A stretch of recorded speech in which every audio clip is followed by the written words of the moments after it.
तो भैया latest news आज सुन लो। आंध्र प्रदेश के सीएम वाईएस जगनमोहन रेड्डी जब से सीएम बने हैं मतलब 1.5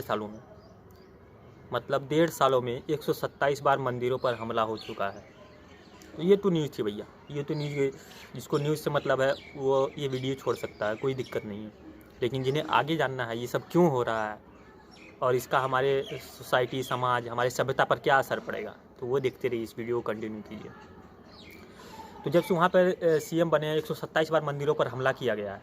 मतलब अगर आपको ये लगता है ये कॉमन सी बात है मंदिरों पर हमला करना 6 महीने मतलब 1.5 साल में 127 बार, तो हो सकता है आप सेक्युलर हों। और सेक्युलर की परिभाषा तो यही है, आप मंदिरों पर हमला होते हुए देखिए लेकिन किसी एक की भी गिरफ्तारी नहीं करना, किसी एक के खिलाफ भी कंप्लेन नहीं करना, यही तो सेकुलरिज्म है। अब सेकुलर कितने खुश होंगे, चलो भैया मंदिरों पर हमला हो रहा है, हम तो खुश हैं भैया, बहुत खुश हैं, हम भी खुश हैं बहनचोद, क्योंकि किसी एक की गिरफ्तारी नहीं हुई है 127 मंदिरों पर हमला करने के बाद भी। तो आप सोच सकते हैं कि ये साजिश कितनी है।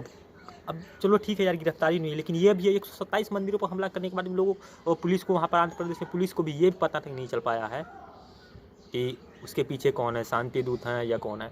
आप तो समझ ही रहे होंगे उसके पीछे शांति दूत हुए होंगे, क्योंकि यही लोग करते हैं सबसे ज़्यादा हमले। जिस तरह पहले प्राचीन युग में पीछे में जाइए, जैसे मुग़लों ने जिससे मंदिरों को तोड़ा, उसके जगह मस्जिद बनाए, कुछ मंदिरों के ऊपर मस्जिद बना दिए, उसी तरह का ये कुछ हमला हो रहा है। मतलब हमारे मंदिरों को तोड़ा जाता है, हमारी सभ्यता को ठेस पहुंचाया जा रहा है, हमारी संस्कृति को ठेस पहुंचाया जा रहा है। लेकिन हम लोग भैया सेकुलर हैं, सेकुलर बन के देखेंगे सब कुछ, क्या फ़र्क पड़ता है। जब तक हमारे घर में नहीं होगा हमें कोई फ़र्क नहीं पड़ता। बहनचोद यही तो दिक्कत है हम लोगों के साथ, हिंदुओं के साथ। हिंदुओं पार्ट में डिवाइड है, एक छोटा सा है, एक छोटा सा है, एक छोटा सा यहाँ, कभी यूनिटी में नहीं आते।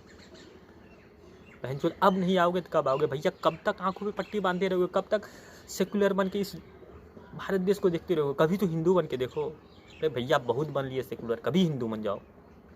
1 मिनट के लिए भी हिंदू बन के सोचो ना, क्या हो रहा है तुम्हारी सभ्यता, संस्कृति, किस तरह से छेड़छाड़ किया जा रहा है। जिस तरह से यहाँ पर आप सोच सकते हैं 1.5 साल में 127 हमले किए गए मंदिरों पर जला दिया गया, कुछ चीज़ों को तोड़ दिया गया, लेकिन सेकुलर हिंदू और हिंदू चुप बैठा हुआ है, क्योंकि हम लोग इन चीज़ों को लाइटली लेते हैं। हमें लगता है ये सब कुछ नहीं है।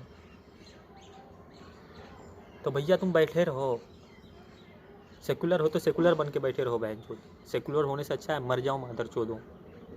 मादरचोद सेकुलर बनेंगे बहन के लोगों, सेकुलर बन के क्या मिलेगा तुम्हें? तुम्हारे धर्म का मजाक उड़ाया जाएगा, इसी तरह तुम्हारे क्या कहते हैं सभ्यता संस्कृति को चोट पहुंचाई देगी और तुम सेकुलर बन के देखते रहोगे। क्या मिलेगा तुम्हें? कम से कम हिंदू बनो, जिस धर्म में आए उस धर्म को, सनातन धर्म को कम से कम मानो। सेकुलर बन के कुछ नहीं मिलने वाला भाइयों, क्योंकि पहले का भी इतिहास गवा रहा है कि मंदिरों को तोड़कर मस्जिद बनाए गए, उसे डिमोलिश किया गया, बहुत सारी चीज़ें की गई। आपने कभी इतिहास नहीं पढ़ा क्या? इतिहास से आप अगर कुछ सीख नहीं लेंगे तो फिर आगे की जनरेशन कैसे सीखेगी? अगर आप उठ खड़े नहीं हुए तो शायद ये अंत की शुरुआत होगी। जिस तरह से मंदिरों पर हमला किया, मैं अंत की शुरुआत क्यों कर रहा हूँ? तो चलिए मैं एक छोटी सी कहानी आपको सुनाता हूँ, और ये सच्ची कहानी है। अब तो कहानी में तब्दील हो गई है, कहेंगे पहले इस तरह के लोग हुआ करते थे। पेंगुइन नाम की यूरोप में एक सभ्यता थी, मतलब जैसे हिंदू हैं उसी तरह के पेंगुइन थे। तो ये लोग क्या करते थे, मतलब इनका, जैसे हम लोग बहुत सारे देवी देवताओं में विश्वास करते हैं, उसी तरह इन लोगों का भी विश्वास था अनेक तरह के देवी देवताओं में। तो वहाँ पर जब क्रिश्चियन और रोमन आए तो उन्होंने सबसे पहले यही काम शुरू किया, उनके मंदिरों को तोड़ा गया। इसी तरह से क्या कहते हैं, उनके मंदिरों के जगह चर्च बनाए गए, कुछ तो को तोड़ दिया गया। उसके बाद अब अगर आप खोजेंगे तो कोई एक वहाँ पर नहीं मिलेगा इस जाति का या धर्म का। तो हमें अपने इतिहास से सीख लेने की ज़रूरत है। अगर आप इतिहास को भूल जाएंगे तो फिर आप फ्यूचर को कैसे जिएंगे? आपको इतिहास नहीं भूलनी है। और जो इस तरह से एक भी गिरफ्तारी नहीं हुई है, इससे साफ दिखता है सेकुलरिज्म कितने सर चढ़ के लोगों के ऊपर से बोल रहा है। इस तरह से कैसे चलेगा भैया? बहन जो तुम खड़े नहीं होगे, हम खड़े नहीं होंगे, तो कौन खड़ा होगा इसके लिए? सभी लोग तो कान में तेल डाल के और आँख पे पट्टी बांध के सो रहे हैं। तो बस देखो तुम भी नंगा नाच सेकुलरिज्म का, और जिस तरह से हमारे मंदिरों को तोड़ा जा रहा है, वहाँ पे मूर्तियों को बिहेड किया जा रहा है, मतलब किसी का सर तोड़ दिया जा रहा है, किसी का गला काट दिया जा रहा है, किसी का हाथ पैर तोड़े जा रहे हैं, लेकिन हम लोग मुख बन कर देखते हैं। यही तो हमारे साथ प्रॉब्लम है इस धर्म में, जो हम लोग संगठित नहीं हैं। धीरे धीरे लोग हालांकि संगठित हो रहे हैं, लेकिन ये कहीं ऐसा ना हो ये अंत की शुरुआत हो। लेकिन अंत की शुरुआत होने से पहले ही जाग जाओ भाइयों, क्योंकि ये बहुत ज़रूरी है। अगर आज आप नहीं जागते हैं तो आप कब जगोगे? आपके ऊपर इस तरह से हमले किए जाते हैं। कभी आप अभी तक में आपने प्राइम टाइम का न्यूज़ नहीं देखा होगा। प्राइम टाइम पे किसी शो पे ये बहस नहीं हो रहा मंदिरों को आंध्र प्रदेश में क्यों तोड़ा जा रहा है, क्यों इस तरह से और गिरफ्तारी क्यों नहीं हो रही है, क्योंकि यही तो सेकुलरिज्म हमारे देश का। और ये इसकी पूरी तरह दर्शाता है कि सेकुलरिज्म किस तरह हमारे सर पर चढ़कर बोल रहा है।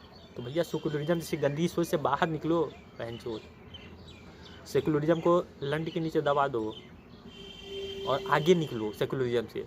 अरे सेकुलरिज्म से बहुत बड़ा अपना धर्म है यार, हजारों साल पुरानी संस्कृति है, उसे आप यूं ही बर्बाद क्यों कर रहे हो और क्यों बर्बाद होने दे रहे हो? कुछ सेकुलरिज्म के नाम पे तो कुछ इसके नाम पे, कुछ उसके नाम पे, कुछ ह्यूमैनिटी के नाम पे। भैया इस चार्ली हेब्डो का आपने तो ये सुना ही होगा, किस तरह से क्या कहते हैं, अगर उनके धर्म में कोई इस तरह का कोई कुछ बोल दे तो या आप कमलेश तिवारी जैसे बन जाएंगे, या चार्ली हेब्डो, या क्या कहते हैं फ्रांस के क्या कहते हैं कार्टूनिस्ट चार्ली हेब्डो, या उसको इंग्लिश में चार्ली लिखा जाता है, हालांकि चार्ली पढ़ा जाता है। और क्या कहते हैं वहाँ के एक टीचर जिसने चार्ली हेब्डो का कार्टून शो किया था। तो कुछ इस तरह से चल रहा है दुनिया। अगर आप सेकुलर बन के बैठे हैं तो ठीक है भैया, बने रहो, लेकिन अब हम लोग जैसे युवा लोग जग रहे हैं, हम लोग जैसे। अब बहन जो अभी तक राहुल गांधी युवा है तो हम लोग युवा नहीं हुए क्या? बहन जो वो बचपन से भी युवा था।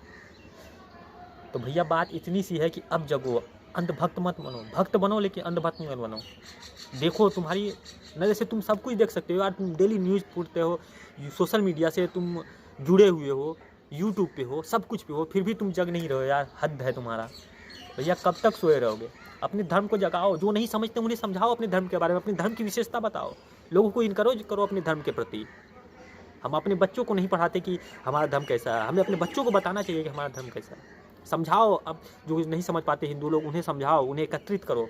और कहीं भी इस तरह की घटना आपको मिलती है तो उसका पुरजोर विरोध करो। अगर उसके लिए आपको उतरना पड़े मैदान में तो उतरो, अगर हाथ पैर तोड़ने पड़ा है तो वो भी करो, उसकी ज़रूरत पड़ती है। क्योंकि लोग ऐसे अब नहीं सुन रहे हैं, हमारे धर्म का जिस तरह से मजाक बनाया जा रहा है, आप देख रहे हैं किस तरह से मजाक बनाया जा रहा है, किस तरह से क्या कहते हैं। अगर आपको फेमस होना है तो आप हिंदू धर्म को टारगेट करो, इनके देवी देवताओं का मजाक उड़ाओ, आप तुरंत फेमस हो जाओ। या भारतीय जनता पार्टी वाली या किसी और, मतलब आप हिंदू धर्म से रिलेटेड कुछ भी करो, आप फ़र्क नहीं पड़ता कि तुम किस धर्म के हो, बस हिंदू धर्म से रिलेटेड कुछ भी हो तुम्हें फेमस होना है। ये आज का ये सिंपल लॉजिक है, तुम्हें फेमस होना है तो। लेकिन कभी तो इंसान बनो भाई, इंसान बनने से पहले तुम धार्मिक बनो, अपने धर्म के बारे में पढ़ो, नहीं जानते हो तो पढ़ो, लोगों से सीखो क्या है हमारा धर्म। और इस तरह से जो हो रहा है इसे पूरी तरह से ख़त्म किया जाए, नहीं तो ये अंत की शुरुआत ज़रूर होगी हमारे। तो जगो हिंदू। जय श्री राम। मिलते हैं अगले वीडियो में। जय हिंद।